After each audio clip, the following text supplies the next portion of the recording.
গল্পের নাম ভালোবাসার স্নিগ্ধ পরশ।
শেষ হতে বলেছিল নিশি।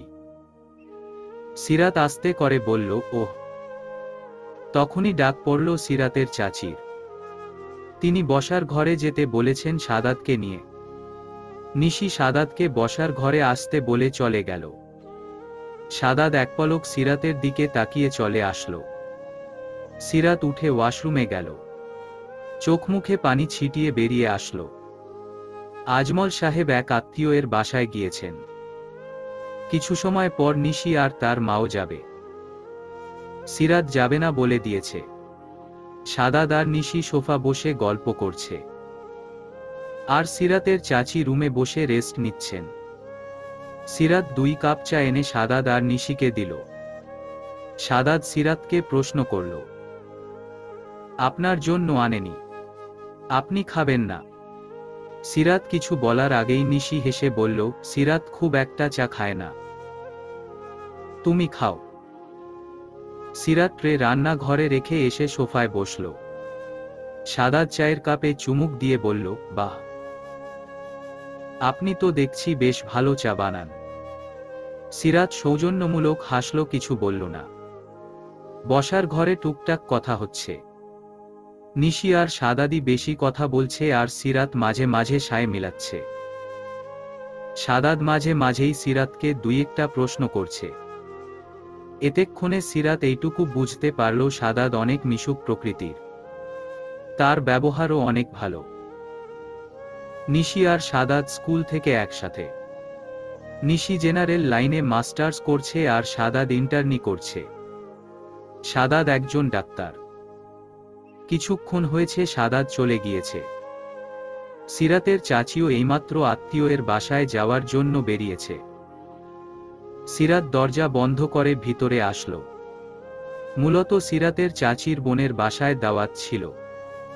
নিশির ভালো লাগছিল না, তাই যায়নি।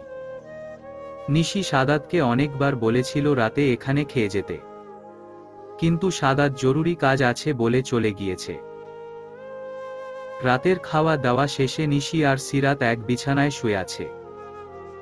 2 বোন শুয়ে শুয়ে গল্প করছে। গল্পের মধ্যেই নিশি জিজ্ঞেস করল, আচ্ছা, সারাদিনে দুলাভাই তোকে একবারও ফোন দিল না? সিরাত থমকে গেল। আহনাফ গত 3 দিনে এখন পর্যন্ত একবারও ফোন দেয়নি তাকে। সিরাত আমতা আমতা করে বলল, হয়তো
সিরাত স্বস্তির নিঃশ্বাস ফেলল।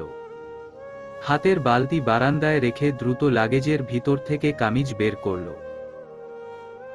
তখনই আহনাফের কণ্ঠ শুনে থমকে গিয়ে সিরাত চুপ করে রইল। আহনাফ পুনরায় বলল, এই অবেলায় বৃষ্টিতে কেন ভিজেছ? সিরাত উঠে দাঁড়িয়ে বলল, এমনি। আর 1 মিনিটও দাঁড়াল না, দ্রুত ওয়াশরুমে চলে গেল। আহনাফের এভাবে দাঁড়িয়ে থাকতে অনেকটা লজ্জা লাগছিল সিরাতে। পুরো ভিজে রয়েছে সে। খানিক সময় পুনরায় গোসল করে বের হলো সিরাত। সিরাত বের হতেই আহনাফ রাগান্বিত কণ্ঠে বলল, গাধা নাকি তুমি? বৃষ্টিতে ভিজে এখন আবার এত সময় নিয়ে গোসল করলে কেন? 1 ঘন্টা গোসল করেই তো বৃষ্টিতে ভিজেছ, তাহলে এখন আবার এত সময় কেন গোসল করলে? ঠান্ডা লাগে যদি। আহনাফের শেষ কথাটা শুনে থমকে গেল সিরাত। সিরাতকে চুপ থাকতে দেখে আহনাফ দ্বিগুণ রাগ দেখিয়ে বলল, কথা বলছো না কেন? কথাটা খানিকটা জোরে বলছে আহনাফ, যার কারণে কেঁপে উঠল সিরাত। পর মুহূর্তেই সেদিন রাতের কথা মনে পড়তেই সিরাত রাগ দেখিয়ে বলল, আমার ঠান্ডা লাগলে তাতে আপনার কি? আপনার আমাকে নিয়ে ভাবতে হবে না। আহনাফ অবাক হয়ে গেল সিরাতের কথায়। রাগের আভা তার মুখ থেকে বিলীন হয়ে গেল। কিছু বলতে নিয়েও আর কিছু বলল না। সিরাত বারান্দায় চলে আসলো। তার অনেক রাগ লাগছে সেদিন আহনাফ যেভাবে বিবেকহীনের মতো রাতে রাস্তায় রেখে এসেছিল, এখন তার বিবেকবোধ কোথা থেকে আসছে? এখনো বিবেকবোধ থাকার দরকার নেই। সিরাত বারান্দায় ভিজা কাপড় চোপড় মেলে দিয়ে রুমে আসলো। রুমে আসতেই চমকে উঠল সে। রুমে আসতেই সিরাত চমকে উঠল। আহনাফ সিরাতকে আসতে দেখে বলল, দ্রুত খেতে আসো, বেলা অনেক হয়ে গেছে। কথাটা বলেই আহনাফ রুম থেকে চলে গেল। সিরাত কতক্ষণ আহনাফের যাওয়ার পানে তাকিয়ে থেকে নিচে নেমে আসলো। খাবার টেবিলের সামনে আসতেই সিরাত অবাক নয়নে আহনাফের দিকে তাকালো। আহনাফ তা দেখে সিরাতকে বলল, দ্রুত খেতে বসো। সিরাত আহনাফের কথা অনুযায়ী চেয়ার টেনে বসে পড়ল। বিস্মিত হয়ে আহনাফ সিরাতের সামনে একটা প্লেট নিয়ে ভাত বাড়ল। তাতে তরকারি দিয়ে নিজে সিরাতের বিপরীতে পাশের চেয়ারে বসল। আহনাফ সব খাবার গরম করে টেবিলে সাজিয়ে রেখেছে। নাদিয়া বেগম আগেই সিরাতকে বলেছিল রান্না করা আছে, শুধু গরম করে নিলেই হবে। কিন্তু সিরাত আহনাফকে দেখে বিস্মিত। আহনাফ প্লেটের দিকে তাকিয়ে খাবার খেতে খেতে বলল, আমার দিকে আর একবারও তাকিয়ে থাকলে চোখ তুলে ফেলবো তোমার। দ্রুত খাও, খাবার ঠান্ডা হয়ে যাচ্ছে। সিরাত দ্রুত প্লেটের দিকে তাকালো। এখন তার অনেক অস্বস্তি লাগছে। এত সময় আহনাফের দিকে তাকিয়ে ছিল, আহনাফ কি ভাবল ভেবে অস্বস্তিতে তুলতে পারছে না সে। স্তব্ধ হয়ে বসে রয়েছে। আহনাফ এভাবে সিরাতকে বসে থাকতে দেখে নির্বিকার কণ্ঠে বলল, তোমার কি খাবার পছন্দ হয়নি? সিরাত প্লেটের দিকে তাকিয়ে দুই পাশে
কারণ জানতে চাইলে রাবেয়া কিছু বলল না। সিরাতকে এত সময় বাহিরে ফ্রেশ হয়ে নাও আম্মাজান কথাটা বলে রান্নাঘরের দিকে চলে গিয়েছে। সিরাত কিছু বুঝতে পারল না। সকালে তাকে হাসি খুশি দেখেছে, এখন এমন থমথমে। সিরাত আর কিছু না ভেবে উপরে চলে আসলো। রুমে এসে দেখল রুম অন্ধকার। লাইট জ্বালিয়ে পিছনে ফিরতেই থমকে গেল সে। কাপা কাপা কণ্ঠে বলল, আপনি এভাবে তাকিয়ে আছেন কেন? আহনাফের চোখ হালকা লাল বর্ণ দেখাচ্ছে। সিরাত থমকে দাঁড়িয়ে রইল। আহনাফ উঠে সিরাতের দিকে আগাতেই সিরাত পিছিয়ে গেল। আহনাফ সিরাতের কাছে আসতেই সিরাত রুম থেকে বেরিয়ে যেতে নিলে হাতের জোড়াতে ব্যথা অনুভব হতেই দাঁড়িয়ে গেল। ব্যথায় চোখ মুখ খিচে দাঁড়িয়ে রইল। আহনাফ সিরাতের কনুইয়ের কাছে ধরে টান দিলে সিরাত আহনাফের দিকে তাকাল। আহনাফ ক্ষিপ্ত কণ্ঠে বলল, ফোন ধরো নি কেন? কতবার ফোন দিয়েছি? অনেকটা চেঁচিয়ে বলল কথাটা। সিরাত কাপা কাপা কণ্ঠে বলল, আমি খেয়াল করিনি। সিরাতের কথাটা যেন আহনাফের রাগকে আরো ক্ষিপ্ত করল। দ্বিগুণ রাগ দেখিয়ে আহনাফ বলল, খেয়াল কই থাকে তোমার? আর কার অনুমতিতে তুমি বাহিরে গিয়েছিলে? সিরাত চুপ করে রইল। সিরাতের চুপ থাকা যেন আহনাফের রাগকে আরো বাড়িয়ে তুলছে। আহনাফ চেঁচিয়ে বলল, আজ থেকে বাহিরে বের হওয়া বন্ধ তোমার। কথাটা বলেই সিরাতকে ধাক্কা দিয়ে বেরিয়ে আসলো আহনাফ। আকস্মিক ধাক্কায় তাল সামলে না পেরে সিরাত ছিটকে ফ্লোরে পড়ে গেল। হাতে থাকা কাচের চুড়ি ভেঙে সব তার বাম হাতে বিঁধল। উঠে হাত চেপে বসে রইল সিরাত। নিজের অজান্তেই চোখ দিয়ে অনবরত পানি ঝরছে তার। অনেক সময় পর উঠে ওয়াশরুমে গেল। হাতে গাঁথা কাচগুলো বের করে ফেলল। হাতে পানি লাগাতেই প্রচণ্ড জ্বালা করল। কিন্তু এই জ্বালা তার মনের জ্বালা থেকে কম। হাতে লেগে থাকা রক্ত পরিষ্কার করার সময় দেখল ডান হাতের কনুইয়ের কাছে অনেকটা জায়গা জুড়ে কালো দাগ পড়ে গেছে। সিরাত সেই দিকে কিছুক্ষণ তাকিয়ে থেকে চোখে মুখে পানি ছিটিয়ে বেরিয়ে আসলো। প্রচণ্ড মাথা ব্যথা করছে তার। রুমের লাইট বন্ধ করে বিছানায় গিয়ে গুটিসুটি মেরে শুয়ে পড়ল। অনেকক্ষণ পর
না জানি আহনাফ এখন কি বলবে।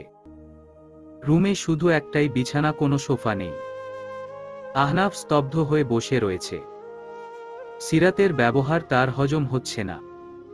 পাশ ফিরে সিরাতের দিকে তাকালো। সিরাত গায়ে কাঁথা জড়িয়ে গুটিসুটি মেরে শুয়ে রয়েছে। আহনাফ নেমে রুমের লাইট অফ করে শুয়ে পড়ল। সকাল সকাল ঘুম থেকে উঠে সবাই নাস্তা সেরে বেরিয়ে পড়েছে। সাজেক ভ্যালি রাঙ্গামাটি জেলার বাঘাইছড়ি উপজেলার অন্তর্গত সাজেক ইউনিয়নের একটি বিখ্যাত পর্যটন স্থল। এটি রাঙ্গামাটি জেলার সর্বোত্তরে মিজোরাম সীমান্তে অবস্থিত। সাজেক বাংলাদেশের সবচেয়ে বড় ইউনিয়ন, যার আয়তন 702 বর্গমাইল। এর উত্তরে ভারতের ত্রিপুরা, দক্ষিণে রাঙ্গামাটির লংগদু, পূর্বে ভারতের মিজোরাম ও পশ্চিমে খাগড়াছড়ির দীঘিনালা উপজেলা অবস্থিত। ভূপৃষ্ঠ থেকে 1800 ফুট উচ্চতার সাজেক ভ্যালি যেন এক প্রাকৃতিক ভূস্বর্গ। প্রকৃতি এখানে সকাল বিকাল রং বদলায়। চারপাশে সমুদ্রের ঢেউয়ের মতো বিস্তীর্ণ পাহাড় সারি, আর তুলোর মতো মেঘ। এরই মধ্যে মাথা উঁচু করে দাঁড়িয়ে রয়েছে নৈসর্গিক সাজেক ভ্যালি। সাজেক রুইলুইপাড়া, হামারিপাড়া এবং কংলাকপাড়া, এই তিনটি পাড়ার সমন্বয়ে গঠিত। সাজেকে মূলত লুসাই, পাংখোয়া এবং ত্রিপুরা উপজাতি বসবাস করে।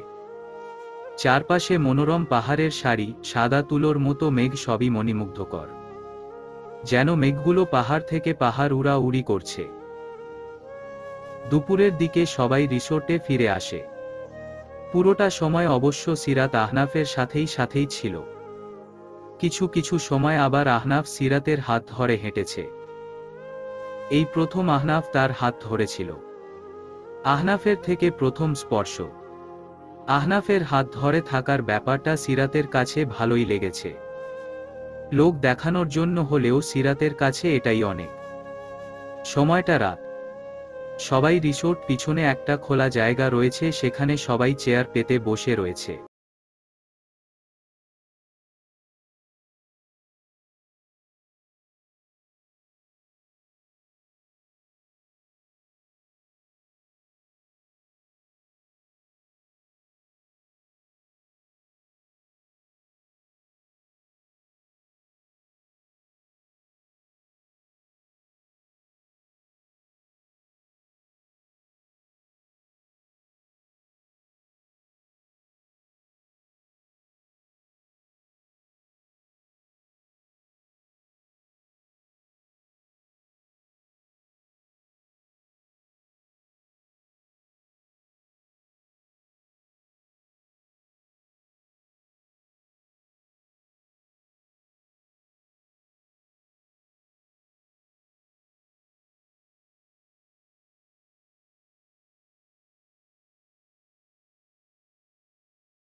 এগুলো কিসের কাগজ আপু?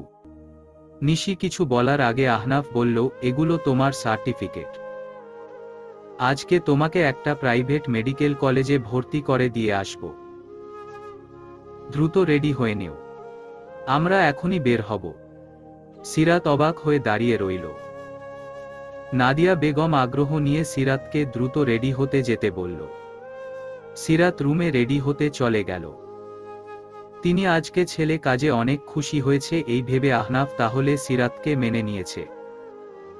নিশি যেতে নিলে নাদিয়া বেগম বাধা দিলেন।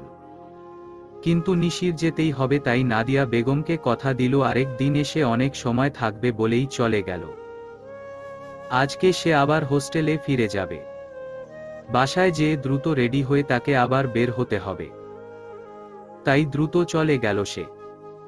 আহনাফ আর সিরাত গাড়িতে পাশাপাশি বসে রয়েছে। আহনাফ মনোযোগ দিয়ে গাড়ি ড্রাইভ করছে। সিরাত আহনাফের দিকে তাকিয়ে বলল, আপনার আমার উপর এত করুণা করার দরকার নেই। আহনাফ ভ্রুকুচকে সিরাতের দিকে তাকালো, পুনরায় সামনে ফিরল। সিরাত একটা দীর্ঘ নিঃশ্বাস ফেলে বলল, আর এমনও না যে আমি নিজে আমার পড়ার খরচ চালাতে পারব। তাহলে অনেক আগে আমি নিজেই ভর্তি হতাম, আপনার আমাকে একবার জিজ্ঞেস করা উচিত ছিল। আপনি বাড়ি চলুন। আহনাফ এক সাইডে গাড়ি থামালো। সিরাত ভাবল পুনরায় হয়তো আবার তাকে মাঝ রাস্তায় নামিয়ে দেওয়া হবে। আহনাফ কিছু বলতে নিলে সিরাত তাকে থামিয়ে বলল, আপনার কিছু বলতে হবে না, আমি বুঝে গিয়েছি এখন আমাকে গাড়ি থেকে নেমে একা বাড়ি ফিরতে হবে। সিরাত নামতে উদ্যত হতেই আহনাফ সিরাতের হাত ধরে চেঁচিয়ে বলল, তোমাকে আমি একবারও বলছি নামতে। সিরাত আমতা আমতা করে বলল, না মানে না আসলে। আহনাফ ধমক দিয়ে বলল, চুপ। সিরাত কেঁপে উঠল, হাতে প্রচুর ব্যথা পাচ্ছে সে। আহনাফ অনেক শক্ত করে ধরে রেখেছে হাত। সিরাত হাতের দিকে করুণ চোখে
প্রতিদিন কেউ দিয়ে যেতেও বলেনি।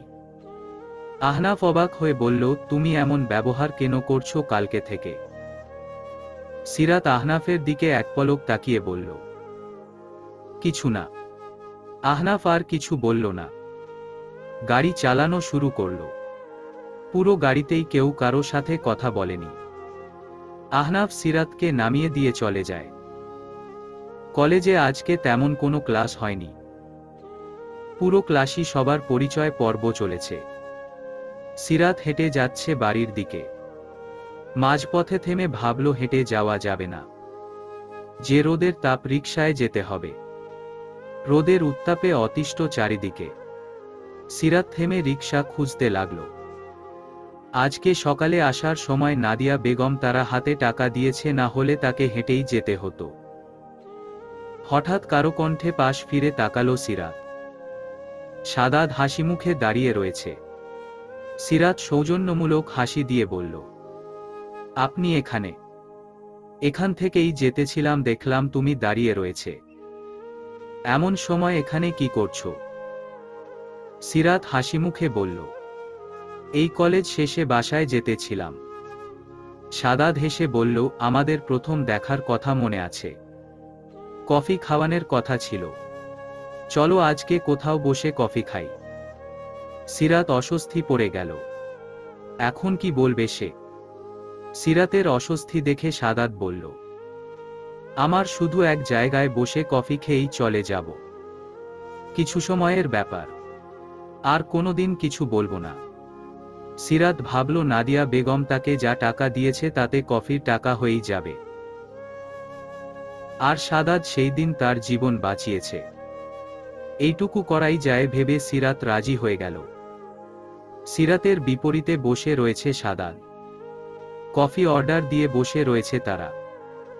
কলেজের কাছেই একটা কফি শপে এসেছে তারা। সিরাতের অন্যদিকে তাকিয়ে রয়েছে। হঠাৎ সাদাত বলল, আহনাফের সাথে তুমি ভালো নেই তাই না? সিরাত অবাক হয়ে তাকালো সাদাদের দিকে। সাদাদের কথাটা মস্তিষ্কে পুনরাবৃত্তি করতেই রাগী চোখে তাকালো সাদাদের দিকে। আর শক্ত গলায় বলল,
কি বলছ?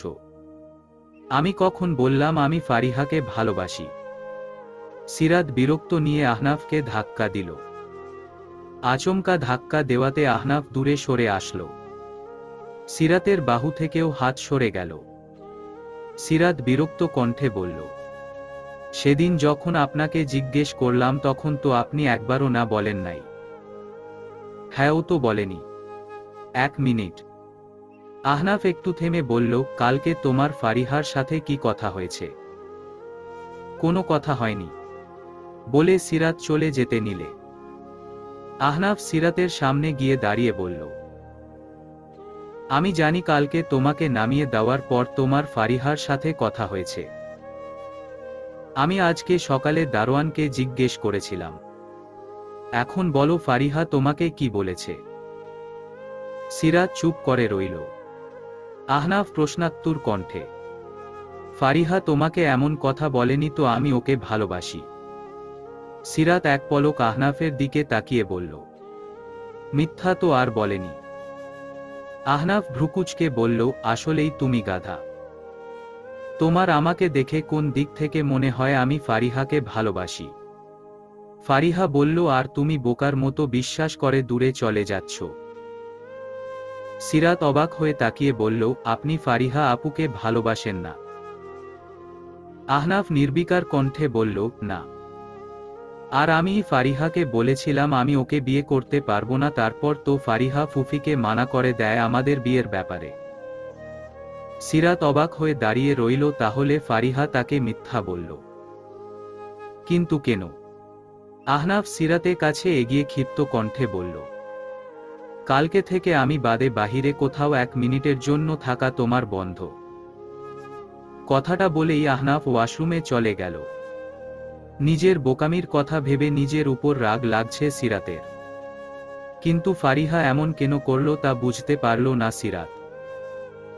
সবে মাত্র নিজের কেবিনে এসে বসল আহনাফ। চেয়ারে মাথা হেলান দিয়ে চোখ বন্ধ করল। আজকে অনেক প্রেসার গেছে কাজের। হঠাৎ ফারিহা এসে চেঁচিয়ে বলল, তুই আমার নাম বদলির লিস্টে দিচ্ছিস কোন সাহসে? আহনাফ চোখ মেলে তাকালো। মাথা সোজা করে বসে রইল যেন ফারিহা কিছু বলেনি। হাতে একটা ফাইল নিয়ে দেখতে লাগল।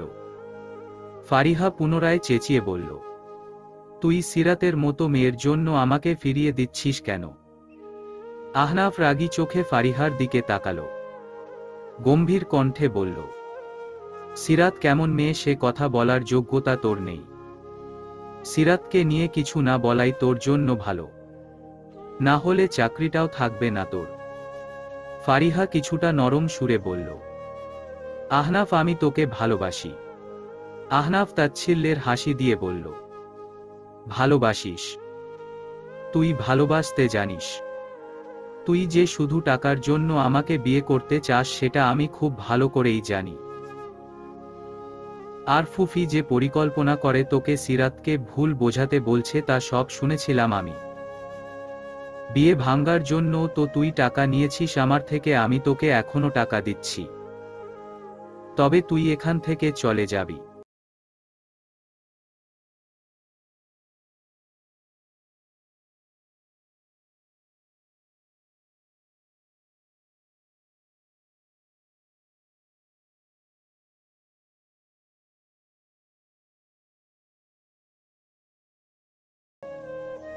সিরাত কলেজ থেকে বেরিয়ে দেখল আহনাফ গাড়ির সামনে দাঁড়িয়ে রয়েছে। কালো প্যান্ট আর সাদা শার্ট পরা। দেখ মনে হচ্ছে সাদা শার্টটা শুধুই তার জন্য তৈরি, এমনভাবে গায়ে ফুটে উঠেছে। সিরাত গাড়ির কাছে না গিয়ে উল্টো দিকে হাঁটা শুরু করল। আহনাফ ভ্রুকুচকে তাকিয়ে রইল। হাতে টান লাগাতে দাঁড়িয়ে গেল সিরাত। পিছনে না ফিরেই বুঝতে পারল আহনাফ হাত ধরেছে। সিরাত পিছনে ফিরয়ে কিছু বলার আগেই আহনাফ হাত ধরে টেনে নিয়ে গাড়িতে বসতে বলল। সিরাত উঠতে নিবে তখনই কারো কণ্ঠ সরে থেমে গেল। সাদা দেশে সিরাতের পাশে দাঁড়িয়ে বলল, সিরাত এই লোকের সাথে তোমাকে যেতে হবে না, চলো আমি তোমাকে বাড়িতে নামিয়ে দিয়ে আসি। আহনাফ বিরক্তি নিয়ে তাকালো সাদাদের দিকে। সিরাত গাড়িতে উঠে বসল। আহনাফ অবাক হয়ে তাকালো সিরাতের দিকে। সাদাত ভারাক্রান্ত কণ্ঠে বলল, সিরাত। সিরাত সাদাদের দিকে তাকিয়ে ম্লান হাসি দিয়ে বলল, আমি আমার স্বামীর সাথে অনেক ভালো আছি।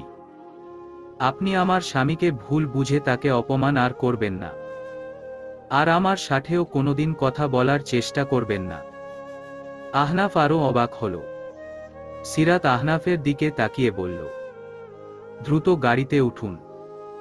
আহনাফ আনমনে হ্যাঁ বলল। সিরাতের কথা আবার পুনরায় মস্তিষ্কে আওড়াতেই আহনাফ বুঝে গাড়িতে গিয়ে বসল। সাদাদের চোখের পলকে গাড়ি চালিয়ে চলে গেল আহনাফ। সাদাত স্তব্ধ হয়ে দাঁড়িয়ে রইল। নিজে নিজে বলল, তোমাকে ভালোবেসে আমি ভুল করিনি।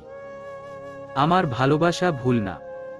শুধু একটাই আফসোস, তোমার জীবনে আমি আগে কেন আসলাম না। সাদাত আনমনে চাপা দীর্ঘশ্বাস ফেলল। ম্লান হাসি দিয়ে নিজের গাড়ি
করতে পারো না।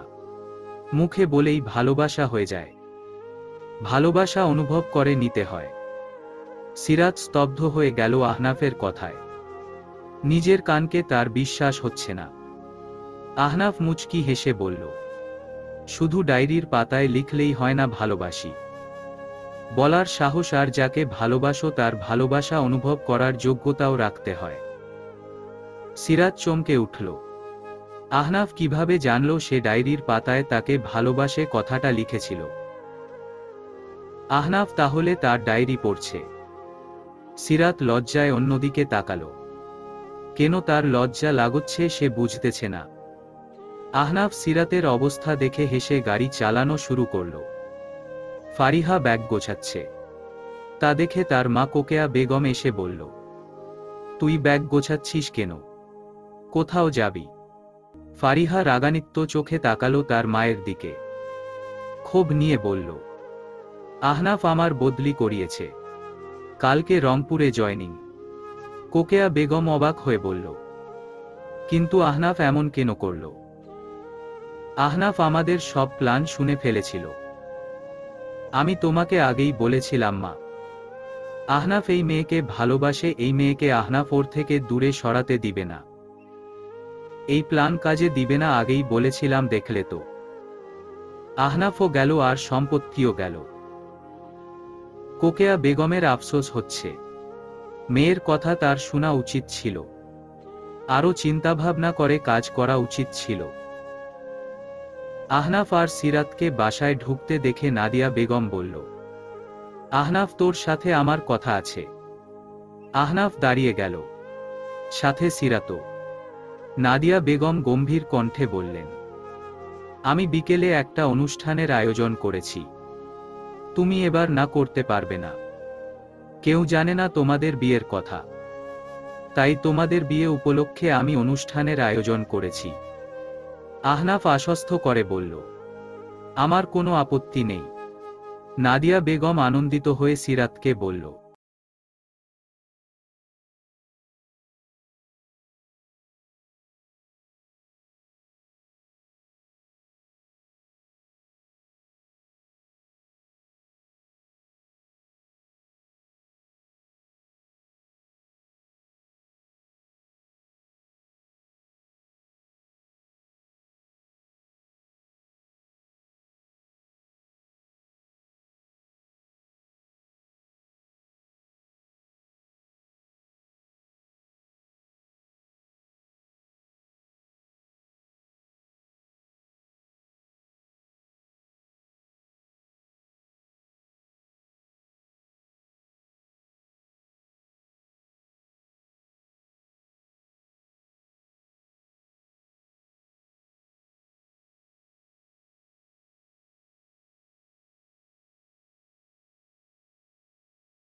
জানালার কাছে দাঁড়িয়ে আছে সিরাত। চাঁদের আলোতে রুম আলোকিত। নিজের পাশে কারো উপস্থিতি বুঝতে পেরে সিরাত পাশে তাকালো। আহনাফ দাঁড়িয়ে আছে তার পাশে। আহনাফ সিরাতের হাত ধরে বলল, আমার ভালোবাসার স্নিগ্ধ পরশে তোমাকে অনুভব করতে চাই। তোমাকে কতটা ভালোবাসি সেই সুযোগ দিবে আমাকে। সিরাত উপর নিচে মাথা নাড়িয়ে আহনাফকে জড়িয়ে ধরল। বুকে মুখ গুজে বলল, আমি আপনাকে ভালোবাসি। কণ্ঠে তার লাজুকতা, ঠোঁটে লাজুক হাসি। যা অনুভব করে মুচকি হাসল আহনাফ। আহনাফ সিরাতকে নিজের বুক থেকে তুলে বলল, আমিও তোমাকে ভালোবাসি সিরাত। সমাপ্ত। শ্রোতা বন্ধুরা, গল্পটি শুনে আপনার কেমন লাগলো জানাবেন। ধন্যবাদ।